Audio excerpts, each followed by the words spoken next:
Cancer ఈ మాట వినగానే చాలా మంది గుండెల్లో ఒక భయం, ఒక ఆందోళన. ఎందుకంటే క్యాన్సర్ అంటే అంత డెడ్లీ అని మనం చిన్నప్పటి నుంచి వింటూనే ఉన్నాం. మరి అలాంటి క్యాన్సర్ వస్తే ఎలా జాగ్రత్తలు తీసుకోవాలి? ఒకవేళ క్యాన్సర్ వచ్చే అవకాశం ఉంది, వంశపారపర్యంగా హెరిడిటీ ద్వారా మనకు వచ్చే అవకాశం ఉంది అన్నప్పుడు ఏ విధమైన జాగ్రత్తలు తీసుకోవాలి? స్క్రీనింగ్ టెస్ట్ ఎంతవరకు మనకు ఉపయోగపడతాయి? స్క్రీనింగ్ టెస్ట్ చేయించుకోవడం వల్ల మనం వచ్చే క్యాన్సర్ని ముందుగానే గుర్తించి మన ప్రాణాలను కాపాడుకోవచ్చు అని మీకు తెలుసా? అలాగే క్యాన్సర్ ట్రీట్మెంట్కి కీమోథెరపీ అనేది చాలా ఇంపార్టెంట్. కానీ కీమోథెరపీ ద్వారా వచ్చే సైడ్ ఎఫెక్ట్స్, డిసడ్వాంటేజెస్ ద్వారా చాలా మంది భయపడుతూ ఉంటారు. ఎందుకంటే hair loss, fatigue, vomiting sensation, ఇలా చాలా రకాల సైడ్ ఎఫెక్ట్స్ ఉంటాయి. అలాంటప్పుడు కీమోథెరపీని కూడా డాక్టర్ అడ్వైస్తో మనము ఎలాంటి సైడ్ ఎఫెక్ట్స్ ఎక్కువగా లేకుండా మన ట్రీట్మెంట్ ద్వారా బయటికి రావచ్చు. అలాగే క్యాన్సర్ ట్రీట్మెంట్ తీసుకున్న తర్వాత మళ్ళీ తిరిగి సాధారణ జీవన శైలిలో మనం ఎలా మొదలు పెట్టాలి, ఎలాంటి జాగ్రత్తలు తీసుకోవాలి, ఎలాంటి ఆహార నియమాలు పాటించాలి, వీటన్నిటి గురించి ఈరోజు జరిగిన పాడ్కాస్ట్లో డాక్టర్ గారు చాలా క్లియర్గా చక్కగా ఎక్స్ప్లెయిన్ చేయడం జరిగింది. మీరు తప్పకుండా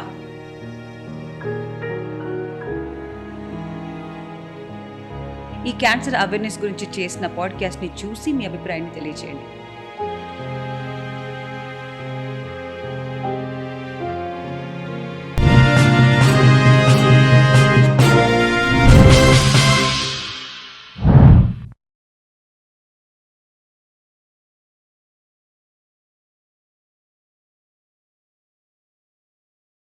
డాక్టర్, ఎవరైతే క్యాన్సర్కి ట్రీట్మెంట్ తీసుకొని మళ్ళీ తిరిగి నార్మల్ లైఫ్ అంటే సాధారణ జీవితానికి రావడానికి ఎంత సమయం పడుతుందంటారు?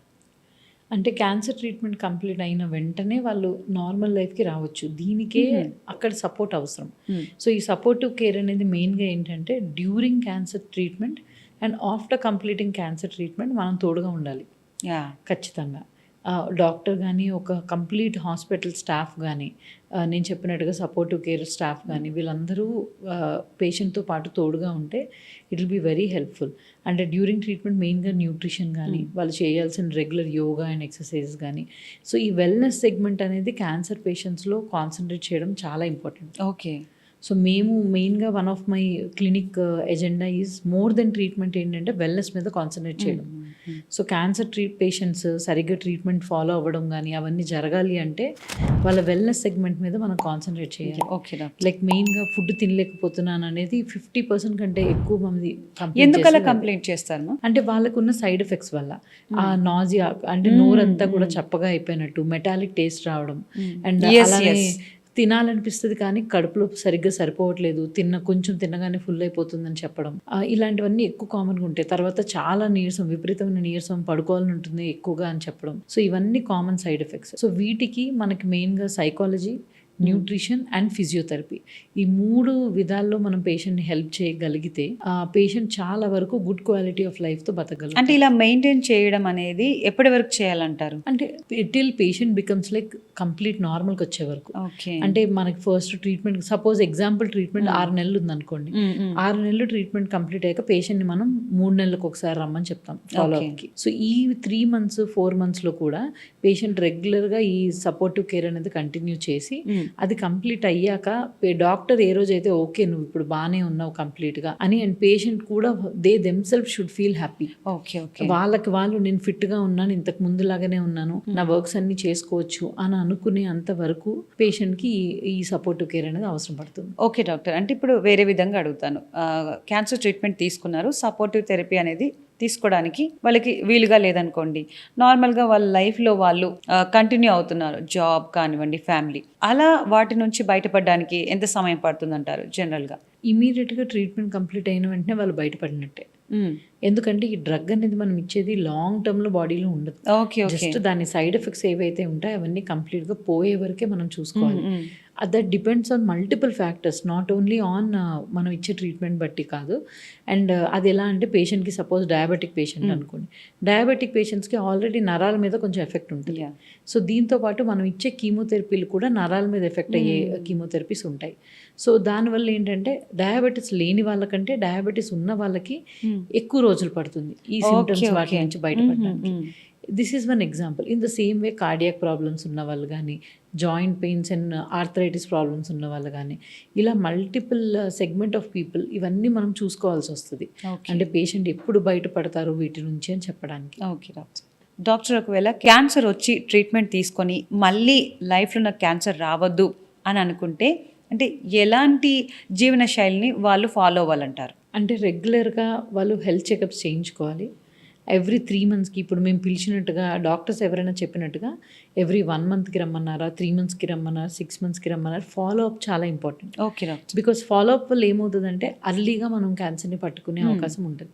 So 90% of the patients follow up స్ట్రిక్ట్గా ఉన్న వాళ్ళల్లో డిసీజ్ తిరిగి రాదు.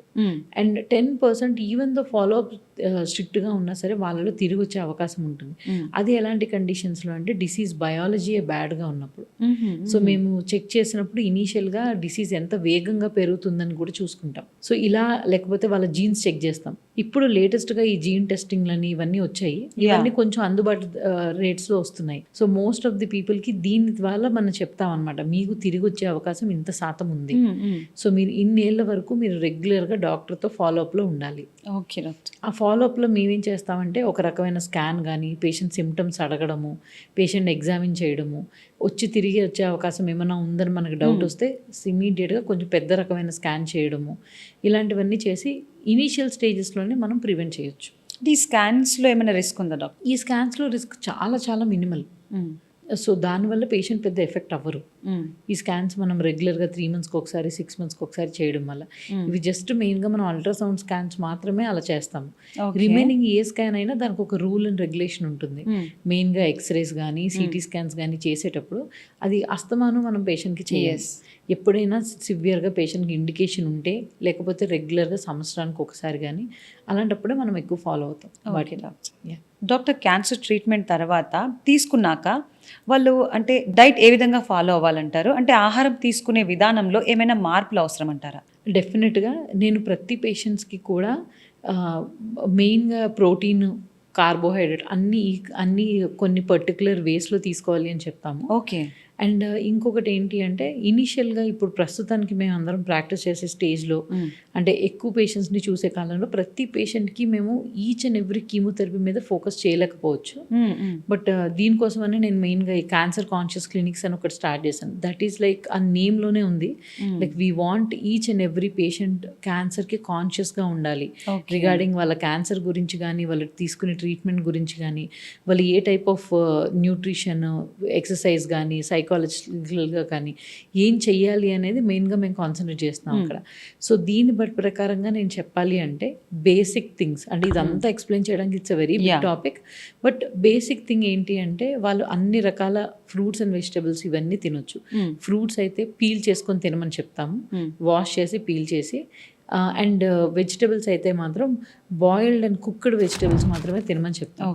పచ్చి వెజిటబుల్స్ వద్దని చాలా వరకు చెప్తాం, ఎందుకంటే వాళ్ళ ఇమ్యూనిటీ డౌన్ ఉంటుంది. So they can take some times వాళ్ళకి ఇమ్యూనిటీ తక్కువ ఉన్నప్పుడు పచ్చి వెజిటబుల్స్ తీసుకోవడం అంత గుడ్ థింగ్ కాదు. ఇన్ ద సేమ్ వే ఎక్కువ ఎగ్స్ తీసుకోమని చెప్తాం, ఎగ్స్ కానీ ఆమ్లెట్స్ కానీ ఫర్ ప్రోటీన్, వారు కొన్ని ప్రోటీన్ పౌడర్స్ తీసుకోమని చెప్తాము రెగ్యులర్గా.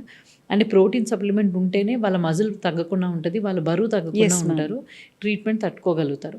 నాన్ వెజిటేరియన్ వరకు వచ్చేసరికి మాత్రం చాలా మంది అడుగుతారు నన్ను, నాన్ వెజ్ తినొచ్చా అని. సో నేనేంటంటే కొన్ని రకమైన నాన్ వెజ్ మాత్రం కొంతవరకు తినొచ్చు, ఒక 10% వరకు. నాన్ వెజ్ ఎందుకు అవాయిడ్ చేయాలి డాక్టర్? అంటే నేను మటన్ లాంటివి or else hard meat or red meat లాంటివి కొంచెం అవాయిడ్ చేయమని చెప్తాము యూజువల్గా. అది చెప్పడానికి కారణం ఏంటి అంటే మనం కీమోథెరపీ ఇచ్చేటప్పుడు బవల్ హ్యాబిట్స్ చాలా వరకు చేంజ్ అవుతాయి. సో సమ్ టైమ్స్ బవల్ అగ్రెసివ్గా ఉంటుంది, కొన్ని కీమోథెరపీస్తో బవల్ అనేది స్లగ్గిష్గా ఉంటుంది, అంటే స్లో అయిపోతుంది. సో ఇలాంటి టైంలో డైజెషన్ అనేది చాలా ప్రాబ్లం వస్తుంది. సో దీనివల్ల ఫ్యూచర్లో పేషెంట్స్కి ఎక్కువ కాన్స్టిపేషన్ ప్రాబ్లమ్స్ రావడం కానీ ఇలాంటివి జరిగి అనవసరంగా కొత్త కాంప్లికేషన్స్లోకి దారితీస్తుంది. అందుకే మ్యాక్సిమం వరకు నాన్ వెజ్ తక్కువ తీసుకోమని ఇండికేట్ చేయమని చెప్తారు. అంటే కంప్లీట్ అవాయిడ్ కాదు, కానీ తక్కువ తీసుకోమని చెప్తాం. అంటే బేసిక్ ప్రోటోకాల్స్ ఇవి. కానీ తర్వాత మళ్ళీ ప్రతి క్యాన్సర్ బట్టి, ప్రతి కీమోథెరపీ బట్టి కూడా న్యూట్రిషన్ అనేది చేంజ్ అవుతుంది. ఓకే, క్యాన్సర్ని బట్టి కూడా? క్యాన్సర్ని బట్టి అది ఇంకా డీప్లోకి మోస్ట్ ఆఫ్ ది పీపుల్ వెళ్ళలేదు. సో నేను నా క్లినిక్ ద్వారా నేను పేషెంట్స్కి అందజేద్దామని వాటి గురించి మెయిన్గా దాని గురించి నేను వాళ్ళని కౌన్సిల్ చేద్దామని అనుకుంటున్నాను. Okay, next podcast will discuss that. Sure, definitely. Cancer treatment తీసుకున్న తర్వాత డాక్టర్ ఎక్సర్సైజ్ అనేది ఎప్పుడు ప్రారంభించాలి, అదేవిధంగా ఎలాంటి ఎక్సర్సైజెస్ చేయొచ్చు అంటారు? ఎక్సర్సైజ్ అనేది నేను కీమోథెరపీస్తో పాటు సజెస్ట్ చేస్తాను యూజువల్గా. జనరల్గా మనకి ఓన్లీ కీమోథెరపీనే కాదు, అన్ని రకాల ట్రీట్మెంట్స్లో కూడా ఆ పర్టికులర్ డాక్టర్కి తెలుస్తుంది పేషెంట్ ఈ టైంలో కొంచెం మొబిలిటీ అవసరము అని. ఇప్పుడు సర్జరీ కంప్లీట్ అయిన తర్వాత వాళ్ళు సేమ్ డే ఈవినింగ్ కానీ లేకపోతే నెక్స్ట్ డే కానీ పేషెంట్ యొక్క స్టేటస్ బట్టి డాక్టర్ విల్ ఇండికేట్ దట్ ఈ టైంలో మీరు ఇంకా స్టార్ట్ చేయొచ్చు, you can move from the bed అని. సో ఇనీషియల్గా బెడ్ నుంచి మూవ్ అవ్వడం స్టార్ట్ చేస్తారు. తర్వాత కీమోథెరపీ తీసుకునే టైంలో మాత్రం మేము ఏం చెప్తామంటే పేషెంట్ని బాడీ ఏం చెప్తే అది వినమని చెప్తాం. ఓకే, సో మీ బాడీ రెస్ట్ తీసుకోమని చెప్తుందా, తీసుకోండి. మీ బాడీ లేదు కొంచెం కదలండి అని చెప్తుందా, కొంచెం కదలండి. ఫస్ట్ ఇనీషియల్ స్టేజెస్లో అలా చెప్తాం. ఎప్పుడైతే ఇంకా వాళ్ళు కీమోథెరపీ వాళ్ళకి బాడీకి బాగా సెట్ అయ్యి వాళ్ళకి సిమ్టమ్స్ అనేవి ఎక్కువ లేవు, సైడ్ ఎఫెక్ట్స్ లేవు, ఆ టైంలో regular kind of yoga and meditation is very very helpful. ఎందుకంటే these are the things where మనకి బాడీకి మైండ్కి రెండింటికి కామ్నెస్ ఇస్తుంది. అండ్ మోస్ట్ ఆఫ్ ది పేషెంట్స్కి ఇది చేసిన పేషెంట్స్కి దెర్ ఇస్ అ డిఫరెన్స్. యాక్చువల్గా మేము ఒక స్టడీ చేసాము, అందులో ఏంటి అంటే పేషెంట్స్కి యోగా అండ్ వెల్నెస్ కొంతమంది తీసుకుంటే కొంతమంది తీసుకోలేని వాళ్ళు. సో ఇద్దరిని కలిపి మేము స్టడీ చేసి కంపేర్ చేసి చూస్తే మీ క్లినిక్లో చేస్తారా? ఇది మేము చేసాము యాక్చువల్గా నా దగ్గరకు వచ్చిన అందరు పేషెంట్స్లో. సో ఇందులో డిఫరెన్షియేట్ చేసి చూస్తే కొంతమంది పేషెంట్స్ ఎవరైతే ఈ యోగా వెల్నెస్ మెడిటేషన్ ఇవన్నీ ప్రాక్టీస్ చేశారో వీళ్ళలో వాళ్ళు కంప్లీట్గా ఫైనల్ ట్రీట్మెంట్ అయ్యే వరకు ట్రీట్మెంట్ చాలా బాగా తీసుకున్నారు, చాలా బాగా ఫాలో అయ్యారు అన్ని రూల్స్ అండ్ రెగ్యులేషన్స్. ఎవరైతే ఇవి చేయలేదో వాళ్ళలో చాలా వరకు మేము సపోర్ట్ ఇవ్వాల్సి వచ్చింది. ఓకే, అంటే మిడిల్లో వాళ్ళు ఫీల్ అవ్వడం కానీ, అంటే కొంతమంది మెంటల్గా డిప్రెస్ అవ్వడం కానీ, కొంతమంది నేను ఏం ఫుడ్ తినలేకపోతున్నాను అని చెప్పి వీక్ అయిపోయి సెలైన్ లెక్కించుకోవడం కానీ, ఇలాంటివన్నీ జరిగాయి. సో నా సజెషన్ ఏంటి అంటే క్యాన్సర్ ట్రీట్మెంట్స్తో పాటు వెల్నెస్కి కూడా అంతే ఇంపార్టెన్స్ ఇస్తే క్యాన్సర్ ట్రీట్మెంట్స్ని ఇంకా మెరుగుపరచగలుగుతాం మనం. Yeah, okay doctor. క్యాన్సర్ అంటేనే చాలా పెద్ద వర్డ్ కదా డాక్టర్. దాని తర్వాత ఒకవేళ క్యాన్సర్ వచ్చిన వాళ్ళైనా ఇంకా క్యాన్సర్ మీకు చాలా స్టేజ్లో ఉంది, ఇలా 3rd స్టేజ్లో 4th స్టేజ్లో ఉంది అని చెప్తారు. అలాంటప్పుడు వాళ్ళు ఎలా ధైర్యంగా ఉండాలంటారు, వాళ్ళకి వాళ్ళు ఎలా మోటివేట్ చేసుకోవాలంటారు? సో క్యాన్సర్ అనేది మనం స్టేజ్ చెప్పిన తర్వాత యూజువల్గా it's a connection between a doctor and a patient చెప్పాలంటే మెయిన్గా. సో ప్రతి డాక్టర్ కూడా క్యాన్సర్ పేషెంట్స్కి నీకు క్యాన్సర్ ఉంది అని చెప్పము. మేము చెప్పే విధానం కూడా ఎలా ఉంటుందంటే పేషెంట్స్కి కూడా మేము ఉన్నాము మీతో అనే ధైర్యం ఇచ్చేలాగా చేస్తాం most of the time. And okay patient రిలేటివ్స్కి కానీ పేషెంట్స్కి కానీ కొన్నిసార్లు కొంతమంది పేషెంట్స్ ధైర్యంగా వాళ్ళు తీసుకోగలుగుతారు. మనం మీకు స్టేజ్ 4 క్యాన్సర్ ఉంది అయినా వాళ్ళు తీసుకునే స్టేజ్లో ఉంటారు. సో అది మనం గుర్తించి పేషెంట్ అటెండర్స్తో మాట్లాడి ఓకే అటెండర్స్ ఈ పేషెంట్ తీసుకుంటారు అని అంటున్నారు వాళ్ళకే చెప్పండి అంటారు కొంతమంది. కొంతమంది ఏంటంటే లేదు వాళ్ళకి చెప్పకండి వాళ్ళు తట్టుకోలేరు మేము చూసుకుంటాం అంటారు. సో ఇలాంటి టైంలో పేషెంట్ అండ్ వాళ్ళ ఫ్యామిలీతో మాట్లాడి ఒక డెసిషన్కి రావాలి. అంటే వాళ్ళకు వాళ్ళు హౌ టు స్టే స్ట్రాంగ్ అంటే వాళ్ళకి ఏం చెప్తారు? వాళ్ళకి స్ట్రాంగ్గా ఉండడానికైతే అన్ని క్యాన్సర్స్ ఒకటి కాదు. ఫస్ట్ చెప్పడానికి ఈచ్ అండ్ ఎవ్రీ పేషెంట్ దగ్గర నేను కొంచెం డిఫరెంట్గా మాట్లాడతాను. ఎందుకు అంటే అందరికీ నేను ఒకటే రకమైన హోప్ ఇవ్వకూడదు. ఉన్న ఫ్యాక్ట్ మాట్లాడడం అదేవిధంగా పేషెంట్ని ట్రీట్మెంట్కి మోటివేట్ చేయడం రెండూ క్వైట్ ఛాలెంజెస్ మెయిన్గా. అంటే అందరు పేషెంట్స్కి ఒకటే నీకు తగ్గిపోతుంది అంటే ఇప్పుడు ఒక జ్వరం వచ్చింది అనుకోండి, నేను జనరల్ మెడిసిన్ చేశాను మెడికల్ ఆంకాలజీ చేసే ముందు. సో జ్వరం వచ్చినప్పుడు నేను పర్వాలేదండి తగ్గిపోతుంది మందులు వాడండి అని ధైర్యంగా చెప్పేదాన్ని. కానీ క్యాన్సర్కి మనం అలా చెప్పలేము కంప్లీట్గా. కొంతమందికి మాత్రమే అది కంప్లీట్గా తగ్గుతుందనే హోప్లో నేను చెప్పగలుగుతాను. లైక్ మీకు కొంచెము ఇది తొందరగా తగ్గిపోతుంది మీరు వర్రీ అవ్వద్దు నేను చెప్పినట్టుగా ట్రీట్మెంట్ ఫాలో అవ్వండి అంతా బాగుంటుంది. అలా కాకుండా కొంతమందికి మాత్రం ఏం చెప్తానంటే లేదు ఇది కొంచెం కష్టమైన థింగ్ మీరు కఠినంగా తీసుకోవాలి. ఓకే అలా చెప్తారు మ్యామ్. ఇది కొంచెము అలా చెప్పాలి. అలా చెప్పకపోతే ఏమవుతుందంటే నెగ్లెక్ట్ చేస్తారు. నేను చెప్పినట్టు చాలా మంది పెళ్ళికి వెళ్ళి రావడం ఫంక్షన్లకి ఎలా వెళ్తారు చేస్తుంటారు. That's true ma'am. సో ఇది వాళ్ళ మెంటల్ హెల్త్ వాళ్ళు ఎట్లా సైకలాజికల్గా వాళ్ళు ఎలా ఆలోచిస్తున్నారో తీసుకున్నారో దాన్ని బట్టి మీరు వాళ్ళకి వార్నింగ్ ఇస్తారు. దాన్ని బట్టి అంటే ఈ పేషెంట్స్ ఎలా ఉన్నారు ఆ ఫ్యామిలీ ఆర్ పేషెంట్ కానీ వాళ్ళు చాలా భయపడుతూ ఉన్నారా లేకపోతే చాలా క్యాజువల్గా తీసుకుంటున్నారా దాన్ని బట్టి this psychological onco psychology is an art నిజంగా చెప్పాలంటే.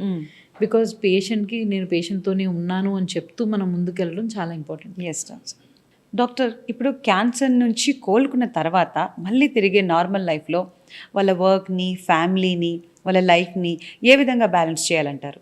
అంటే క్యాన్సర్ ట్రీట్మెంట్ తీసుకున్నప్పుడు ఫ్యామిలీ సపోర్ట్ చాలా అవసరం. క్యాన్సర్ ట్రీట్మెంట్ కంప్లీట్ అయిన తర్వాత మాత్రం వాళ్ళు రెగ్యులర్ లైఫ్లోకి వెళ్ళి చేసుకోవడం చాలా చాలా అవసరం. లేకపోతే పేషెంట్స్ అనేవాళ్ళు చాలా వరకు డిప్రెషన్లోకి వెళ్ళిపోతారు. సో అందుకే what we suggest is as soon as వాళ్ళ మొత్తం ట్రీట్మెంట్ కంప్లీట్ అయ్యాక they have to go to their normal life style వీలైనంత త్వరగా. అప్పుడే వాళ్ళ రికవరీ ఇంకా ఫాస్ట్ అవుతుంది. అంటే త్వరగానే వాళ్ళు వర్క్లో జాయిన్ అవ్వాలి, ఫ్యామిలీతోని ఎక్కువ బయటికి వెళ్ళాలంటారు.